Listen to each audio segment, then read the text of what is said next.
Hi there, मेरा नाम है कुलदीप और ये let's crack any exam video series का 6th पार्ट है। अगर इससे पहले वाले 5 पार्ट्स आपने नहीं देखे तो यहाँ दी गई लिंक को क्लिक करके आप देख सकते हैं।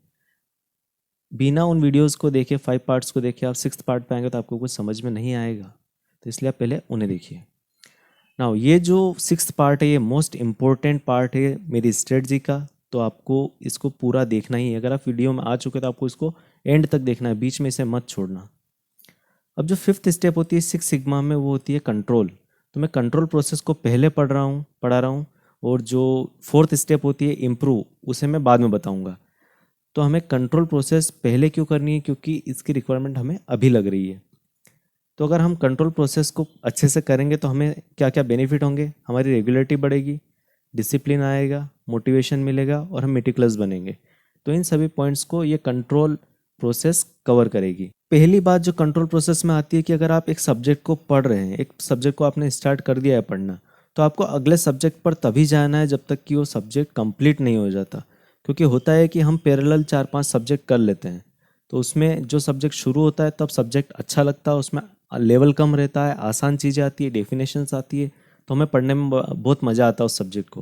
लेकिन जैसे जैसे हम उस सब्जेक्ट के अंदर डीप में जाते जाते हैं और जैसे जैसे हम आगे बढ़ते हैं तो डिफ़िकल्टी लेवल बढ़ता जाता है और जो डेफिनेशन वो कम होती जाती है, न्यूमेरिकल पार्ट्स बढ़ते जाते हैं, कॉम्प्लेक्सिटी बढ़ती जाती है उस सब्जेक्ट की। तो फिर वहाँ पे हम या तो गिव अप कर देते हैं या बोरिंग लगने लगता है सब्जेक्ट। इस तरीके की प्रॉब्लम्स देखने में आती है। तो उन चीज़ों से बचने के लिए, क्योंकि जब वो लेवल बढ़ता है वही एग्जाम्स में पूछा जाता है, शुरुआत की डेफिनेशंस नहीं पूछी जाती, वो तो हमारे कॉन्सेप्ट क्लियर करने के लिए होती है सिर्फ, या फिर सब्जेक्ट से इंट्रोडक्शन करवाने के लिए होती है। तो जो मेन कंटेंट रहता है वो मान के चलिए कि एंड में होता है सब्जेक्ट के। और अगर आप एक से ज़्यादा सब्जेक्ट पढ़ते हैं तो आप छोड़ देते हैं, अधिकतर लोग उस लास्ट वाले पोर्शन को छोड़ करके आगे बढ़ जाते हैं। तो आपको ये नहीं करना है। आपको जब तक एक सब्जेक्ट कंप्लीट नहीं हो जाता तब तक अगले सब्जेक्ट पर नहीं जाना है। और कुछ सब्जेक्ट ऐसे होते हैं जो पैरेलल चलते, लाइक करंट अफेयर्स और मैंने इंग्लिश वोकेब का बताया था, तो ऐसे सब्जेक्ट एक्सेप्शन है। अगर आप मैथमेटिक्स का एक सब्जेक्ट और एक सब्जेक्ट फिजिक्स का साथ में पढ़ रहे हैं तो वो बिल्कुल गलत बात है, आपको एक एक करके पढ़ना है। लेकिन जो वोकेब है, इंग्लिश वोकेब है और करंट अफेयर्स है, वो सब्जेक्ट ऐसे हैं जिनको साथ में ही पढ़ना पड़ेगा, तो वो एक्सेप्शन है। ठीक है, तो आपको एक सब्जेक्ट करने के बाद में ही आगे बढ़ना है। अब क्या करना है, आपको जो डेली आपकी परफॉर्मेंस रहेगी उसको आपको एक चार्ट बनाना है और इस चार्ट की एक फाइल बनाना है। तो इसकी जो ये जो कॉपी है ये आपको डिस्क्रिप्शन सेक्शन में मिल जाएगी, वहाँ जा कर के आपको उसको डाउनलोड करना है, मेरी वेबसाइट पे मैं डाल दूंगा। तो इसको मैं जूम करके दिखा देता हूँ कि आखिर करना क्या है हमें।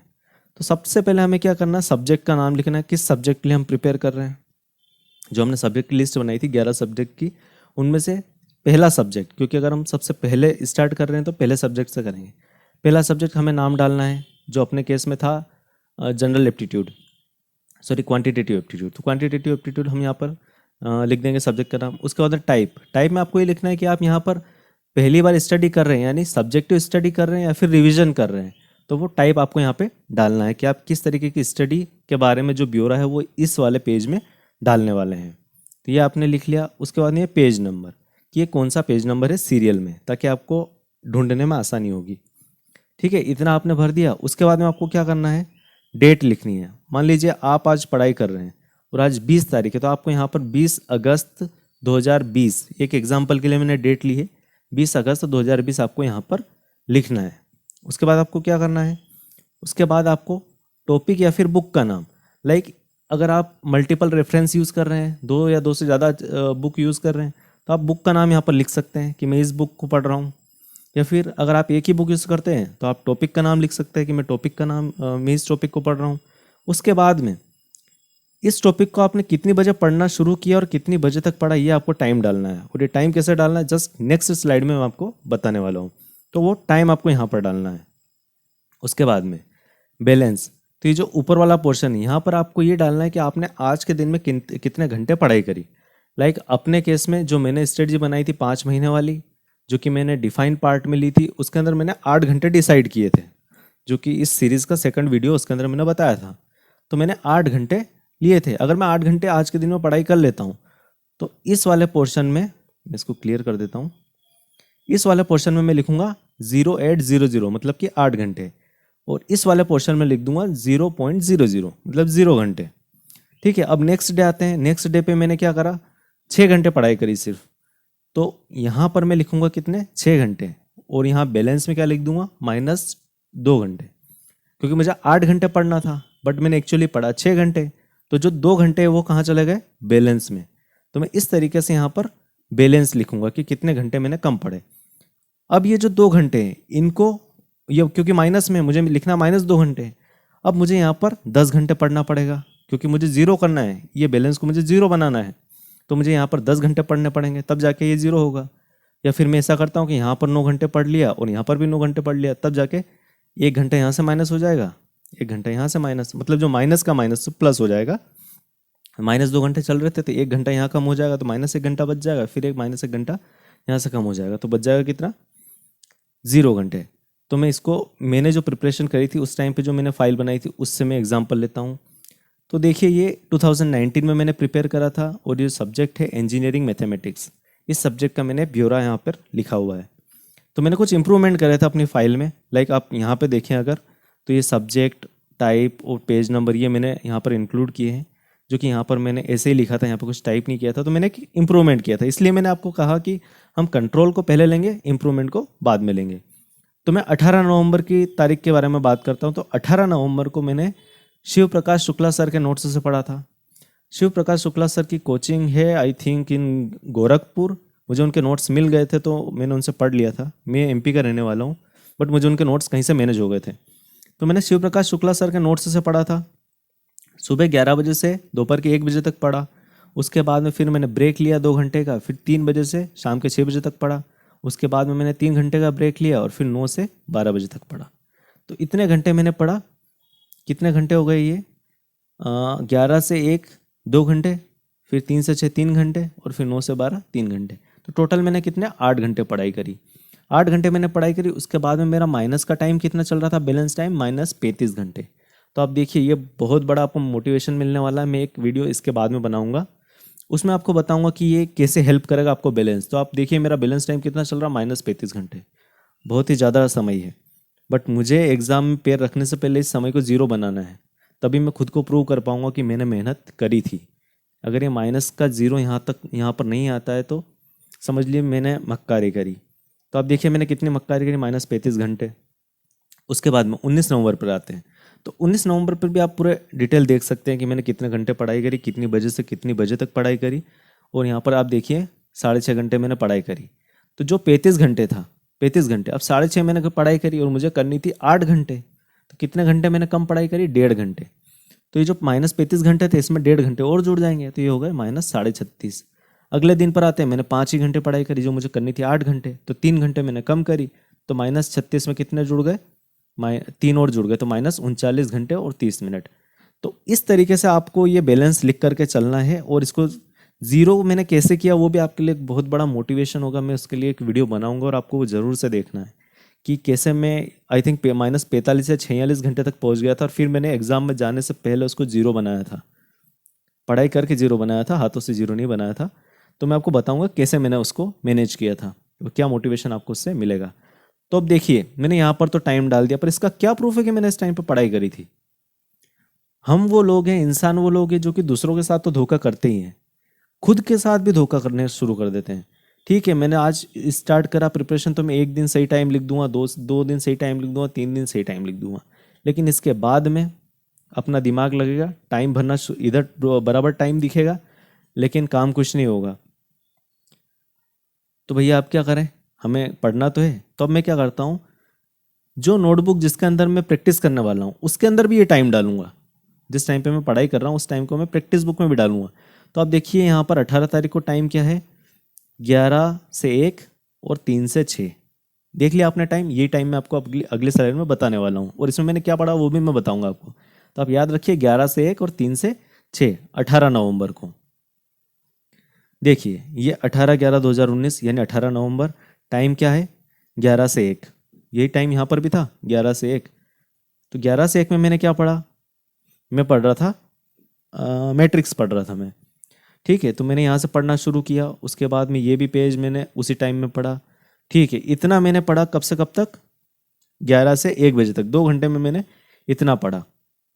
ओके, ये वो चीज़ें जो मैंने नोट करी नोटबुक के अंदर। ऐसा नहीं है कि मैंने सिर्फ इतना ही पढ़ा है, मैंने कुछ चीज़ें थ्योरेटिकल्स भी पढ़ी, कुछ फॉर्मूले बुक से ऐसे ही पढ़े बिना उनको बुक के नोटबुक के अंदर लिखे, तो वो चीज़ें चलती है। बट मैंने यहाँ पर टाइम लिखा, मतलब मैंने कुछ तो पढ़ा है, तो इस टाइम पे मैंने ये चीज़ पढ़ी थी। अगला वापस से वही 18 तारीख, अगर मैं इसको जूम कर देता हूँ तो देखिए 18/11/2019 3 बजे से 6 बजे तक टाइम अपने पास क्या लिखा हुआ था यहाँ पर, 3 बजे से 6 बजे तक। देखिए टाइम एक बार और क्लियर देखिए, ये 3 बजे से 6 बजे तक। तो 3 बजे से 6 बजे के बीच में मैंने क्या पढ़ाई करी, तो ये हमारा टाइम हो गया 3 बजे से 6 बजे तक। तो इसकी फुल स्लाइड में आ जाता हूँ मैं। तो वापस से मैं मैट्रिक्स के बारे में ही पढ़ रहा था, और यहाँ पर मैं आ गया था, आई थिंक मैट्रिक्स सॉल्यूशन पे आ गया था मैं, और मैट्रिक्स के कुछ स्टैंडर्ड रिजल्ट के बारे में मैं पढ़ रहा था। तो ये 18 तारीख में मैंने 3 बजे से 6 बजे के बीच में क्या क्या पढ़ा, ये भी मैंने उसी टाइम में पढ़ा था, ये भी मैंने उसी टाइम में पढ़ा, ये भी मैंने उसी टाइम में पढ़ा, ये भी उसी टाइम में पढ़ा। अब एक रैंडम समय उठा लेते हैं 19 नवंबर का 3:45 से 5:45, है ना। ये आप किसी भी समय के बारे में मुझसे पूछ सकते हैं, मेरे पास सारी डिटेल्स हैं। तो मैं एक रैंडम समय उठा रहा हूँ 3:45 से 5:45। अब चलिए 3:45 से 5:45 के बीच में मैंने क्या पढ़ा, तो आप ये देखिए 19/11/2019 यही तारीख है, 19 नवंबर 2019। तो इसके बीच में मैंने क्या पढ़ा था, अब ये देखिए 3:45 से 5:45 के बीच में मैंने ये सारी चीज़ें पढ़ी थी, और यहाँ पर मेरा नाम भी अगर किसी को शक हो तो इस तरीके से हम पूरा ब्यौरा रख सकते हैं हमने क्या पढ़ा, ताकि हम क्या ना कर पाएँ, यहाँ पे ये जो टाइम है फर्जी ना डाल पाएँ। अगर यहाँ पर नोटबुक के अंदर कुछ नहीं दिखेगा इस टाइम में, तो मतलब फर्जीवाड़ा हुआ है। तो इस फर्जीवाड़े को बचाने के लिए हमें क्या करना है, नोटबुक के अंदर भी वही टाइम डालना जो यहाँ पे डलता है, और इस टाइम में क्या पढ़ा है हमने, वो चीज़ें हमें लिखनी है। अब तीसरा काम हमें क्या करना है, कैलेंडर लेना है। एक कोई सा भी कैलेंडर फ्री में मिल जाता, लाइक मुझे ये वेटनरी का एक कैलेंडर मिल गया था, तो मैंने इसे अपनी जो डेस्क है, जिस डेस्क पे बैठ कर मैं पढ़ता था, उसके जस्ट पास में दीवार पे मैंने इसको चिपका लिया था। और इसमें हमें क्या करना है, लाइक मैं 18 तारीख की बात करूँ तो ये देखिए 18 तारीख को मैंने 8 घंटे पढ़ाई करी थी, सॉरी 18 घंटे को मैंने 8 घंटे पढ़ाई करी थी ना, यहाँ पे देखिए 18 तारीख को मैंने 8 घंटे पढ़ाई करी थी। फिर 19 तारीख को मैंने क्या रेड पेन से क्रॉस बनाया था, क्योंकि मेरा टारगेट 8 घंटे का पूरा नहीं हुआ था, इसलिए मैंने रेड कलर से बनाया था। और टाइम काफ़ी हो चुका है, इसलिए यहाँ पर आपको दिख नहीं रहा होगा कि क्या लिखा हुआ है। ऐसा ही 20 तारीख को भी हुआ था, आप यहाँ पर देख सकते हैं कि 19 तारीख और 20 तारीख को मेरा टारगेट पूरा नहीं हुआ था, तो मैंने वहाँ पर क्रॉस बनाए थे रेड पेन से, तो रेड पेन विजिबल नहीं हो पा रहा है अभी। चलिए 21 पे चलते हैं। 21 को मैंने 8 घंटे बराबर पढ़ाई करी, आप यहाँ पर देखिए 21 को मैंने 8 घंटे बराबर पढ़ाई करी। उसके बाद में 20 पे चलिए, सॉरी 22 पे चलिए, तो वहाँ पर भी मैंने 8 घंटे बराबर पढ़ाई करी, या 8 घंटे बराबर पढ़ाई करी। तो ये सारे समय मैंने लिख के रखे। तो मैंने क्या फॉलो किया था कि अगर मैं टारगेट पूरा करता हूँ तो मैं एक राइट लगाता हूँ और 8 घंटे लिख देता हूँ। अगर मेरा टारगेट पूरा नहीं होता है तो मैं क्रॉस लगाता हूँ, रेड कलर के पेन से क्रॉस लगाता हूँ, और वहाँ पे वो समय लिखता हूँ जितना मैंने पढ़ा था। तो यहाँ पर वो समय लिखा हुआ है। इन केस अब क्योंकि मैंने यहाँ पर कम पढ़ा था 8 घंटे से, तो एक दिन तो ऐसा मुझे निकालना पड़ेगा जहाँ पर कि उसकी पूर्ति करनी है। मान लेते मैंने यहाँ पे 6 घंटे पढ़ा था, तो मुझे किसी दिन 10 घंटे भी पढ़ना पड़ेगा, तभी जाके तो ये जीरो होगा। तो आप देखिए यहाँ 30 तारीख को मैंने 10 घंटे पढ़ाई करी थी। 10 घंटे के लिए मैंने 2 एरो बनाए, 2 राइट बनाए, यहाँ पर भी 10 घंटे, यहाँ पर भी 10 घंटे तो 2 राइट, यहाँ पर भी 10 घंटे 2 राइट, यहाँ पर भी 10 घंटे 2 राइट, यहाँ पर 9 घंटे तो 2 राइट। मतलब ओवर टाइम अगर आप कर रहे हैं तो 2 राइट, और अगर आप नॉर्मली पढ़ रहे हैं तो 1 राइट। और क्रॉस मैं बोल रहा हूँ आपको कि रेड पेन से बनाना। अब इसके क्या फ़ायदे मैं नेक्स्ट वीडियो में आपसे डिस्कस करूँगा, और नेक्स्ट वीडियो आपको किसी भी हालत में स्किप नहीं करना है, क्योंकि ये जितना भी अभी तक मैंने बताया ये सिर्फ एक प्रोसेस बताई है। अब मैं इस प्रोसेस के पीछे का लॉजिक जो है वो नेक्स्ट वीडियो में बताऊंगा। तो अगर आपको लॉजिक समझना है मैं ऐसा क्यों करूं, क्योंकि हमारे पास पहले ही काफ़ी ज़्यादा सिलेबस है, और अब ये फालतू के काम मैं क्यों करूं, ये हर किसी के मन में बात आती है कि मैं इतना सारा सिलेबस मेरे पास रखा हुआ पढ़ने को, फिर मैं फालतू का काम क्यों करूँ, टाइम वेस्ट क्यों करूँ।